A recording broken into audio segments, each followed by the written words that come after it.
저는 1995년 이곳에 왔었습니다. 그 전에 오클랜드에서 성체대회에 참석했었습니다.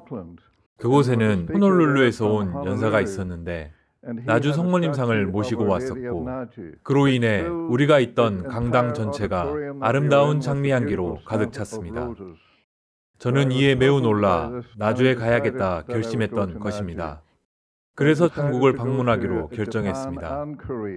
제가 기억하기로 나주에 도착해 예전 경당에 갔었고, 나이든 한국인 부부를 만나게 되었습니다. 그분은 영어를 아주 조금 할 줄 알았는데 저를 경당 안으로 초대했습니다. 경당 바닥에 앉아 성모님 상을 멀리서 올려다 보았는데 그 부부는 저에게 어떤 향기가 나는지 물었습니다. 저는 장미 향기가 난다고 했는데 형제님은 좋다며 성모님의 현존이라고 말해 주었습니다. 그러나 제 마음은 회의적이었는데 그 향기가 성모님 상을 둘러싸고 있던 꽃에서 나는 것이라 생각했습니다. 그 노부부가 떠난 후 제대에 올라가 꽃향기를 맡아보았지만 향기는 나지 않았습니다. 그리고 다시 경당 바닥에 앉아 기도했는데 강렬한 장미향을 맡고 이곳에 무언가 있구나 알게 되었습니다. 그날 밤 철야 기도회가 있었습니다. 그리고 제 기억으로 새벽 2시가 되자 그 전날 밤 오클랜드에서 날아왔기에 저는 매우 피곤했었고 잠자리에 들고 싶었습니다. 다음날 아침이 되어 경당으로 내려갔는데 율리아님은 여전히 기도 중이셨습니다. 밤새 철야 기도하고 저를 위해서도 기도해 주셨습니다.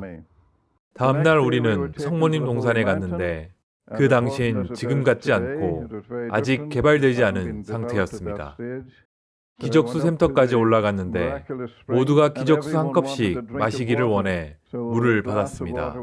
장신부님께서 삼위일체를 묵상하며 기적수에 3번 강복하셨고 율리아님은 기적수를 들고 영가를 부르셨습니다. 그러자 즉시 기적수에서 아름다운 장미 향기가 났습니다. 율리아님은 머리를 감겨주셨는데 마치 세례 같았습니다. 저는 의심하는 토마스 사도가 되어 기적수를 또 한 컵 청했습니다. 그런데 또다시 기적수에서 장미 향기가 났습니다. 다음날 저는 본당에서 미사를 드렸고 율리아님도 그곳에 계셨습니다. 미사가 끝난 후 신발을 신는 중에 한국 형제님이 저를 찾아왔습니다. 그리고 율리아님께 성모님께서 발현하셨는데 성모님께서 저와 어떤 한국인이 사제가 되기를 바라신다는 메시지를 전해왔습니다. 저는 매우 회의적이었지만 시간이 갈수록 기도를 바치기 시작했습니다. 저는 46개의 체인점을 운영하는 사업가이자 양로원과 재산을 갖고 있었습니다. 사실 그 당시 꽤 잘나가는 백만장자였는데 율리아 자매님께서 제게 하신 말씀에 대해 생각해봤습니다. 그리고 성공의 정의에 대해 질문받은 한 형제님과의 인터뷰를 기억했습니다. 그는 말했습니다. 임종의 순간에 자신 있게 자신의 미래를 마주할 수 있는 것이라고요. 그래서 그것에 대해 생각했습니다. 내 삶의 마지막에 많은 돈을 가지고 있을 때 숨을 거두는 상황이 온다면 나는 자신이 있을까? 아니면 불안해하고 있을까? 그리고 결정했습니다. 사제가 되기로 그 길을 선택하겠다고요. 그리고 저는 학업을 위해 로마로 갔습니다. 안젤리쿰 대학교에 간 것으로 기억합니다. 그리고 거기에서 철학 고급반 수업에 등록했는데 이곳에서 뭐하고 있는 걸까 하는 생각이 들었습니다.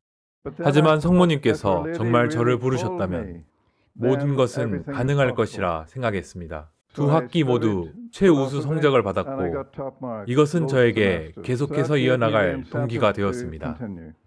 사제가 되기 위한 그 길에는 어려움들이 있었습니다. 그 당시 로마에는 여러 일들이 일어나고 있었고 어려움이 있었습니다. 하지만 성모님께서 저를 나주로 부르셨다면 제가 그 모든 어려움들을 극복할 수 있도록 돌봐주실 것이라 항상 믿었습니다. 저는 옳았습니다. 저는 사제서품을 받고 아일랜드에서 현재까지 22년간 사제직을 수행하고 있습니다. 그리고 이 결정에 대해 후회하지 않습니다. 정말 감사합니다.